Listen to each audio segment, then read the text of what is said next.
Indo British advanced pain clinic నొప్పి మాయం surgery దూరం. For appointments 9155515563.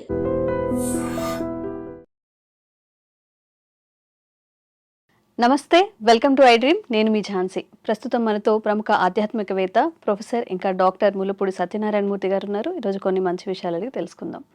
నమస్కారం గురుగారు. నమస్కారం అమ్మా ఝాన్సీ. గురుగారు, సాధారణంగా మనం అందరం టెంపుల్స్కి వెళ్తూ ఉంటాము. కేవలం టెంపుల్కి వెళ్ళడం, దేవుడిని మొక్కడం అది మాత్రమే కాకుండా ప్రదక్షిణాలు చేస్తూ ఉంటారు. ప్రత్యేకంగా 100 ప్రదక్షిణాలని 108 ప్రదక్షిణాలని చేస్తూ ఉంటారు. అలాగే కొన్ని ప్రత్యేక పర్వదినాల్లో అభిషేకాలు చేస్తూ ఉంటారు. మన హిందూ సాంప్రదాయంలో అభిషేకాలకు కానీ ప్రదక్షిణలకు కానీ ఉన్న ప్రాధాన్యత ఏంటి? అసలు ప్రదక్షిణలు అభిషేకాలు ఎందుకు చేయించాలి? ప్రదక్షిణ అంటే మనకి భగవంతుడి చుట్టూ 2 రకాలు ఉంటాయి. క్లాక్ వైజ్ ప్రదక్షిణ, యాంటీ క్లాక్ వైజ్. పరమేశ్వరుడు ఏం చేస్తామంటే half clock wise and half anti clock wise. శివుడికి చేసినప్పుడు దాన్ని చండీ ప్రదక్షిణ అంటాం. చండు ఉంటాడు కదా, అందుకని ఫస్ట్ మన నంది దగ్గర మొదలుపెట్టి ఆ చండీ ఉన్నటువంటి ప్లేస్ వరకు వెళ్ళి మళ్ళీ అక్కడ స్టాప్ చేసి మళ్ళీ బ్యాక్ వచ్చి ఆ చండి దగ్గర నుంచి అక్కడి నుంచి వచ్చి మళ్ళీ ఈ మిగిలిపోయిన పార్ట్కి కంప్లీట్ చేస్తాం. దీన్ని శివుడికి మాత్రమే. ఇక మిగతావన్నీ కూడా మిగతా దేవుళ్ళందరికీ కూడా సవ్యదశలో. అండ్ ఆత్మ ప్రదక్షిణ కూడా ఉంటుంది. ఆత్మ ప్రదక్షిణ ఎలా ఉంటుందంటే మన చుట్టూ మనం తిరుగుతాం. టెంపుల్స్ ని ఆదర్శంగా తీసుకోకూడదు. ఎందుకంటే టెంపుల్స్ కన్వీనియన్స్ ని బట్టి వాళ్ళు ఒక్కొక్కసారి ప్రదక్షిణలు చేయమంటారు, ఒక్కొక్కసారి చేయొద్దంటారు. For example Chilkur Balaji temple ఉంది.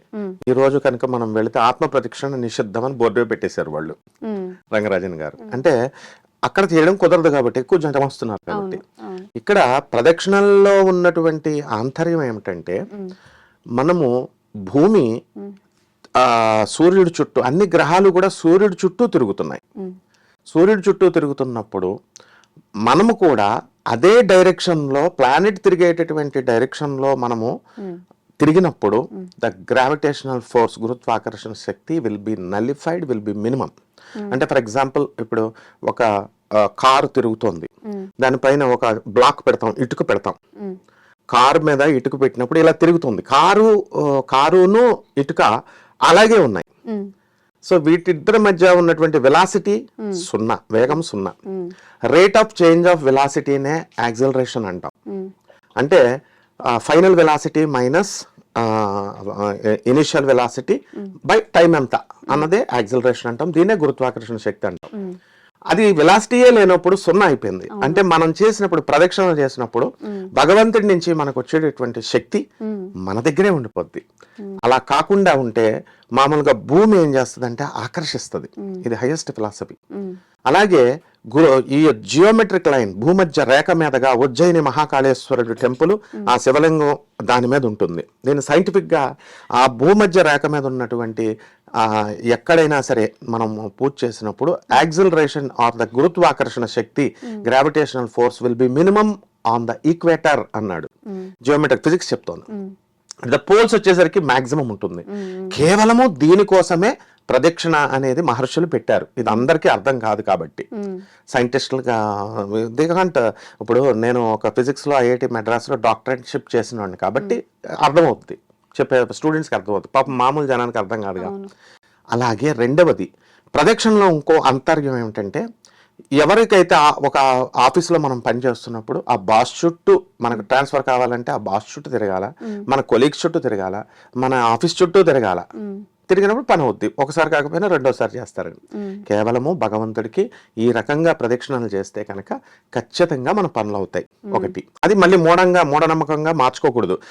రొటీన్ గా తిరిగేస్తున్నారు. ఇప్పుడు భగవత్ నామాన్ని జపిస్తూ మనసుని కంట్రోల్ చేస్తూ వేరే ఆలోచనల మీదకి వెళ్లకుండా ఆ చేసినటువంటి ఎన్ని ప్రదక్షిణలైనా, ఇందులో ప్రదక్షిణలు కోరిక తీరే ముందు బిఫోర్ ప్రేయర్ మనకి ఒక ప్రదక్షిణ చేస్తాం. అండ్ ప్రేయర్ ఆన్సర్ చేసిన తర్వాత, అంటే మన కోరికలు తీరిన తర్వాత 11 ప్రదక్షిణలు చేస్తాం. ఇలా కొన్ని టెంపుల్స్ పెట్టుకున్నాయి.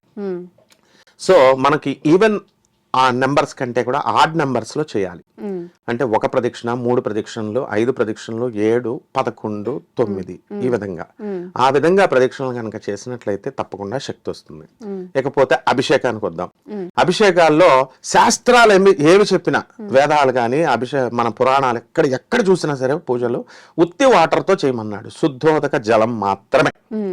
ఆ తర్వాత మధ్యలో వచ్చినటువంటి పంతులు గారులు అవనియండి, వాళ్ళు మంచి ఉద్దేశంతోనే పంచామృతాలు వరకు ఎక్స్పాండ్ చేసాం.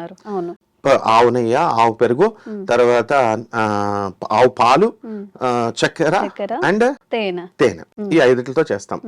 దీన్ని ఎక్స్పాండ్ చేసుకుంటూ చెరుకు రసము, తర్వాత పళ్ళ రసాలు ఇలా ఎక్స్పాండ్ చేశారు మనమాట. ఇప్పుడు తర్వాత దేవాలయాలు కట్టినప్పుడు అన్నాలతో అభిషేకము, ఇవన్నీ ఇంకా అడ్వాన్స్ గా వెళ్ళి ఇప్పుడు కొంతమంది ఆవు యొక్క మూత్రంతో కూడా అభిషేకాలు, ఆవు యొక్క పేడతో కూడా అభిషేకాలు చేయొచ్చు అని చెప్పుకుంటున్నారు, చేస్తున్నారు. అంటే ఇక్కడ అభిషేకం అవన్నీ చేయకూడదు. అభిషేకము కేవలం శాస్త్రం చెప్పింది ఉత్తి వాటర్ తోనే. అందువల్ల శుద్ధోదక జలంతో కనుక మామూలు ఆర్డినరీ వాటర్ తో చేస్తే మన సమస్త కోరికలు తీరుపుతాయి. అభిషేకంలో ఆంతర్యం ఏమిటంటే క్లీన్సింగ్ ద భావాలు. మనము మనలో మనసులో ఈర్ష్య, అసూయ, రాగద్వేషాలు, పిల్లల పట్ల వ్యామోహం, అధిక వ్యామోహం ఉండాలి, టూ మచ్ ఉంటుంది. కాబట్టి దాన్ని క్లీన్ చేసుకోవడానికి ఈ అభిషేకం ప్రాసెస్ పెట్టారు.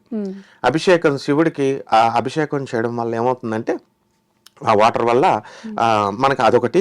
అమీర్ ఖాన్ చెప్తాడు, బాలీవుడ్ టాప్ స్టార్ అమీర్ ఖాన్ ఏం చెప్తాడంటే, ఈ మధ్యన అది కూడా వైరల్ కూడా అయ్యింది, ఏమని సన్నీ డయల్ వీళ్ళందరూ కూడా అభిషేకాలు అనేటటువంటివి నెయ్యితో వాటిలతో చేయకూడదంటే వాసుదేవ్ జగ్గి సద్గురువు గారు చెప్పారు, చూడ అందుకోసం చెయ్యం మనం. ఈ రాళ్లతో తయారవుతాయి ఈ విగ్రహాలు అనేవి, శివలింగాలని ఏదైనా విగ్రహాలు, అవి తడపాలి, బ్రేక్స్ వచ్చేస్తాయి, ఫ్యాట్ కంటెంట్ వెళ్ళాలి. అందుకనే ఆవు నెయ్యి, ఆవు పెరుగు, ఆవు పదార్థాలు వెళ్ళడం వల్ల అది పీల్చుకుంటది, ఆ రాయి పీల్చుకొని ఎక్కువ కాలం సస్టైన్ అవుతుంది ఆ విగ్రహం. అంతేగాని బ్రేక్లు వస్తాయని సద్గురువు గారు చక్కటి క్లారిఫికేషన్ ఇచ్చారు. ఇది అందరికీ తెలుసు, మన పంతులు గారికి, పూజారి గారికి అందరికీ తెలుసు. కాకపోతే ఇన్ డెప్త్ ఆయన అప్పుడు వాళ్ళు ఇచ్చినటువంటి దాన్ని సల్మాన్ ఖాన్ వీళ్ళందరూ హిందీ, బాలీవుడ్ చాలా మంది చెప్పారు దాని మీద. So this is the inner significance. కాబట్టి అభిషేకాలు కనుక చేసినట్లయితే తప్పకుండా మనం స్నానం ఏ విధంగా అయితే చేస్తామో, మన శరీర శుద్ధి ఫస్ట్, మినిమం ఫస్ట్ క్వాలిఫికేషన్, స్కూల్కి వెళ్తే డ్రెస్ వేసుకోవాలి నీట్ గా, అది. సెకండ్ ఈ తర్వాత లోపలికి వెళ్ళిన తర్వాత క్లాస్ రూమ్ అట్మాస్ఫియర్ అట్లా ఎలాగో ఈ అభిషేకం చేసినప్పుడు మనం స్వామివారు తప్పకుండా మన కోరికలు తీరుస్తారు. అందువలన తప్పకుండా చేయాలి. మనం గుళ్ళకే వెళ్ళి చేయక్కర్లా, ఇంట్లో కూడా ఓం నమ శివాయ అన్న మంత్రంతోనే ఇంట్లో చేయొచ్చు, ఓం నమో నారాయణాయ అని చేయొచ్చు. విగ్రహమే పెట్టుకోవాల్సిన అవసరం లేదు, ₹1 బిళ్ళ పెట్టి అక్కడ దానిపైన కూడా చేయొచ్చు. ఏది విగ్రహాలు లేనటువంటి కాయిన్స్ కూడా పెట్టుకోవచ్చు. ₹1 కాయిన్, సత్యనారాయణ స్వామి వ్రతాలకు మనం అభిషేకాలు చేసినప్పుడు ₹1 కాయిన్ పెట్టండి అని మనం చేస్తాం. సో ఇక్కడ మెయిన్ కంటెంట్ ఎలా ఉండాలంటే, మెయిన్ ఉద్దేశం ఎలా ఉండాలంటే, స్వామి వారికి మనం అభిషేకాలు చేస్తున్నాం. వీళ్ళు టెంపుల్స్ లోనూ వాళ్ళు కొంచెం ఎందుకంటే అట్రాక్ట్ చేసుకోవాలి కాబట్టి జనాన్ని, ఇలాగ అన్ని చూస్తూ చేస్తూ రకరకాల హారతులు కూడా, నంది హారతి, సింహారతి ఇవన్నీ వచ్చినాయి. కానీ ఇవన్నీ చూసి ప్రజలు పూజకే భయపడి అభిషేకాలు అమ్మో ఎన్ని పదార్థాలు మేము తేలేమో అని భయపడకుండా సింపుల్ వాటర్ తో చక్కగా, కానీ కాన్సన్ట్రేషన్ మాత్రం దేవుడి పైనే ఉండాలా, మంత్రోచ్చారణ లోపల జరగాల, అండ్ 1 to 1 అంతే. 2 భార్య కూడా ఉండకూడదు అక్కడ, 1 to 1 గాడ్ అండ్ నువ్వు. ఎందుకంటే సెకండ్ పర్సన్ అక్కడ ఉంటే డిస్టర్బ్ అయిపోతుంది, అలా వేవ్స్ కదులుతుంటే కాన్సన్ట్రేషన్ వేవ్ లెంత్ ఇలాగా ఇదవుద్ది, ఫ్రీక్వెన్సీ డిస్టర్బెన్స్ వస్తుంది. అందువలన మనము మెయిన్ గా 1 to 1 లాగా కూర్చొని ఆ చేసింది 5 నిమిషాలైనా చాలు, చేస్తే అద్భుతంగా సమస్త కోరికలు తీరుతాయమ్మా. నిజంగా గురుగారు మీరు చెప్తుంటే ఇంత సైంటిఫిక్ లాజిక్ ఉందా ప్రదక్షిణలో ఇంకా అభిషేకాలు చేయడంలో అనిపిస్తుంది. ప్రజలు కూడా ఏంటంటే మనం ఎక్కువ ఎక్స్పెన్సెస్ తో చెయ్యాలి, ఇన్ని రకాలతో చేయాలి, అలా కాకుండా అసలు ఎందుకు పెట్టారో ఆ కాన్సెప్ట్, ఆ లాజిక్ తెలుసుకొని నిజంగా భక్తి భావంతో ముందుకెళ్తే బాగుంటుంది. ఇది శాస్త్రం చెప్పింది, శుద్ధోదక జలం అంతే. చాలా మంచి విషయాలు తెలియజేశారు గురుగారు. నమస్కారం. ధన్యవాదాలమ్మా.